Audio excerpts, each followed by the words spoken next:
जल्दी से चैनल को सब्सक्राइब कीजिए ऐसे ही एनीमे एक्सप्लेन के लिए। चलिए अब आगे देखते हैं। एपिसोड की शुरुआत में हम लॉयड और फियोना को एक एक ट्रैप से बचते हुए देखते हैं, पर फिर भी वो दोनों भाई बहन लॉयड और फियोना को एक के बाद एक ट्रैप दे रहे होते हैं। कभी नेट इधर उधर कर रहे तो कभी जमीन पे ट्रैप बिछा रहे होते हैं, पर फिर भी लॉयड और फियोना एक एक ट्रैप से बच रहे होते हैं। और फिर हम देखते हैं कुछ देर बाद वो दोनों अपने धमाकेदार शॉट से दूसरा हब जीत लेते हैं। फिर लॉयड फियोना को कहता है, फियोना बहुत अच्छी तरह से खेल रही हो। दूसरी तरफ वो अपने मन में सोच रहा होता है, अभी नाइटिंगेल बहुत शांत है और यही यहाँ पे सबसे अच्छी बात है। ये सुन के फियोना भी बहुत ज़्यादा खुश होती है और मन में कह रही होती है, ये मैच कभी ख़त्म ना हो, मैं उसके साथ हमेशा रहूँ। फिर मैच कंटिन्यू होता है। हम देखते हैं वो दोनों अभी फिर से नए जाल बिछाने के लिए सोच रहे होते हैं। वो अपने एक शूटर को इशारा करता है, उसका इशारा लॉयड देख लेता है और वो समझ जाता है। फिर हम देखते हैं कि वो शूटर फियोना को शूट करने ही वाला होता है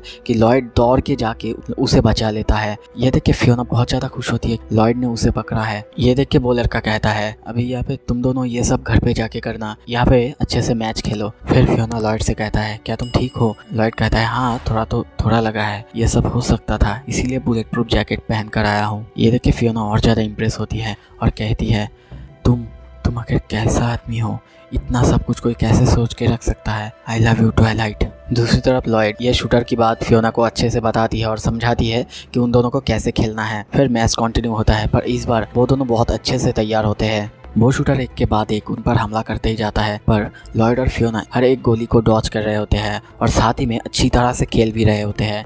ये देख के उस लड़का को बहुत ज़्यादा गुस्सा आ रहा होता है। फिर वो शूटर अपने दो आदमी को इशारा करता है और वो दोनों भी उन दोनों पर हमला कर देते हैं। वो दोनों और ऊपर से ये शूटर फियोना और लॉयड पर हमला करते हैं, पर फियोना और लॉयड अपनी असल गेम अभी चालू करते हैं। फिर एक बार एक गोली जो कि रबर की होती है वो लॉयड की टेनिस बैट पर लगकर बॉल के साथ साथ सीधा उस लड़के के पेट पे जाके लगता है, जिससे उस लड़का को बहुत ज़्यादा दर्द होता है। ये देखते हुए रेफरी उससे पूछता भी है, क्या हुआ, तुम क्या खेल पाओगे?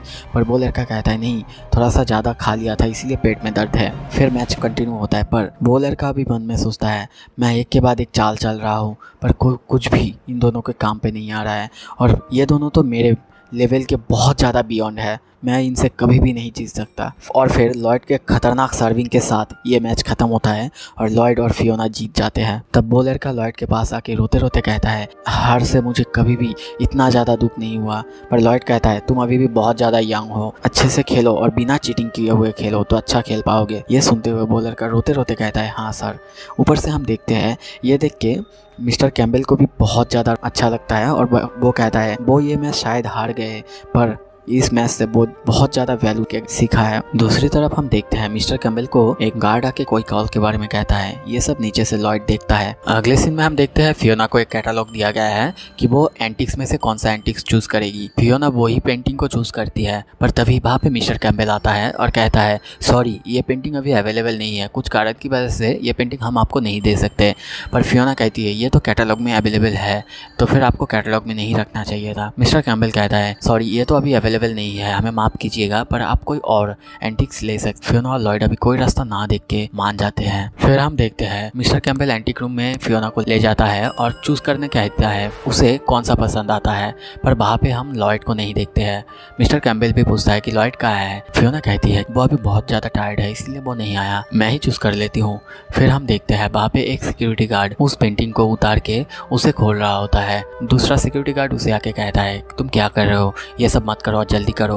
पर वो सिक्योरिटी गार्ड कहता है, मैं चेक कर रहा हूँ क्या इसे कुछ हुआ तो नहीं है। दूसरे सीन में हम देखते हैं कि पब्लिक सिक्योरिटी ऑफिसर्स वहाँ पे आ चुके हैं और मिस्टर कैम्बेल वो पेंटिंग को उन ऑफिसर्स के हवाले कर देते हैं। ये सब दूर से फियोना देख रही होती है। फिर देखते हैं वो सिक्योरिटी गार्ड फियोना को छोड़ने जाता है। वहाँ पे गाड़ी के पास जाके फियोना कहती है, अब तुम अपने मास्क उतार सकते हो। फिर हम देखते हैं वो सिक्योरिटी गार्ड और कोई नहीं होता है, वो लॉयड ही होता है और वो फियोना के साथ गाड़ी में चढ़ के चला आता है।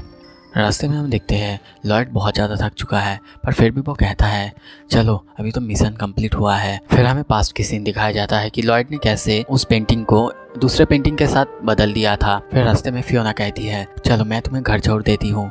ये कहते हुए वो मन में सोचती है, इसके बहाने मैं इसके साथ और कुछ देर रह पाऊंगी। पर ये सुन के लॉयड कहता है, नहीं, मैं नहीं चाहता कि योर और मेरे रिलेशन को कोई शक करे, इससे हमारे मिशन में गड़बड़ हो सकता है। ये सुनकर फियोना बहुत ज़्यादा सैड होती है और फिर उसी पार्क में छोड़ती है जहाँ पे अभी योर और आनिया खेल रही होती है। योर और आनिया को देखते हुए लॉयड सोचता है, क्या ये लोग अभी भी यहाँ पे खेल रहे हैं? पर योर को आनिया के साथ खेलते हुए देख के फियोना को बिल्कुल अच्छा नहीं लगता, इसीलिए वो गाड़ी से उतर के उनके पास जाती है। जाते जाते वो सोचती है, ये लॉयड की वाइफ पढ़ने की बिल्कुल लायक नहीं है, उसके लायक तो मैं हूँ, मैंने उसका साथ दिया, अभी मैं इसे रिप्लेस करने ही वाली हूँ। फिर वो गुस्से में जाके योर को टेनिस खेलने के लिए चैलेंज करती है और मन में सोचती है, मैं तुम्हें ख़त्म कर दूंगी, मुझे पता है तुम उसकी वाइफ बनने की बिल्कुल लायक नहीं हो, फिर भी तुम पता नहीं कैसे उसकी वाइफ बन गई। तुम यहाँ से चली जाओ, मैं तुम्हारी जगह मैं ले लूँगी। अभी मैं जीत के लॉयड को ये समझा दूंगी कि तुम उसके लायक बिल्कुल नहीं हो, उसके लायक सिर्फ मैं ही हूँ। हम देखते हैं आनिया ये सब सुन रही होती है और बहुत चौंक जाती है। ये देखते हुए योर पहले बहुत ज़्यादा नर्वस होती है। फिर लॉयड उसे कहता भी है कि अगर तुम्हें माना करना है तो माना कर दो, इसकी कोई ज़रूरत नहीं है। पर योर फिर भी चैलेंज एक्सेप्ट कर लेती है और मन में सोचती है, अगर मैं अभी नहीं कर दूँ तो लॉयड सोचेगा कि मैं बिल्कुल उसके लायक नहीं हूँ, और अगर फिर मैं मैच खेलते खेलते हार गई तो भी लॉयड सोचेगा कि मैं उसके लायक नहीं हूँ। पर अब मेरे पास कोई रास्ता ही नहीं है खेलने के अलावा, इसीलिए मुझे जीतना ही होगा। फिर देखते हैं योर बॉल लेके सर्व करने लगती है पर बॉल नीचे गिर जाता है। ये देखते हुए फियोना सोचती है, देखो तुम उसके लायक बिल्कुल नहीं हो, तुम एक बॉल तक सर्व नहीं कर सकते। पर तभी हम देखते हैं वो बॉल के बिल्कुल टुकड़े टुकड़े हो गए होते हैं, जो कि उस टेनिस की रैकेट से हुआ है। यह देख के योर सोचती है कि शायद मैंने कुछ ज़्यादा ही जोर लगा दिया, इतना जोर लगाना सही नहीं था। फिर वो आनिया को कहती है एक नया बॉल देने के लिए। सेकंड टाइम जब वो सर्विंग करती है तब बहुत धमाकेदार सर्विंग होता है, जो कि साउंड के स्पीड को भी तोड़ देता है। यह देख के फियोना सोचती है, क्या साउंड से भी ज़्यादा तेज़ है, इतना तेज़ कैसे? फिर वो उसे रोकने की कोशिश करती है पर वो इतना हेवी होता है कि उसकी रैकेट को तोड़ के बिल्कुल एक पीछे पेड़ में जाके अटक जाता है। ये देख के फियोना बहुत ज़्यादा निराश होकर नीचे जाती है। फिर योर से कहती है, मैं हार गया, मैं अभी हार मानता हूँ, पर मैं तुम्हें कभी ना कभी तो हराऊंगी और उस दिन के लिए तैयार रहना। ये कहते हुए वो गाड़ी लेके रोते रोते चली जाती है। फिर हम देखते हैं योर लॉयड के पास जाके कहती है, लॉयड मैं जीत गई। ये देख के लॉयड कहता है, हाँ कॉन्ग्रेचुलेशंस। पर फिर योर कहती है, हाँ मैं जीत गई। पर लॉयड उसकी बातों पे ध्यान नहीं देता और कहता है, हाँ पता तो है तुम जीत गई।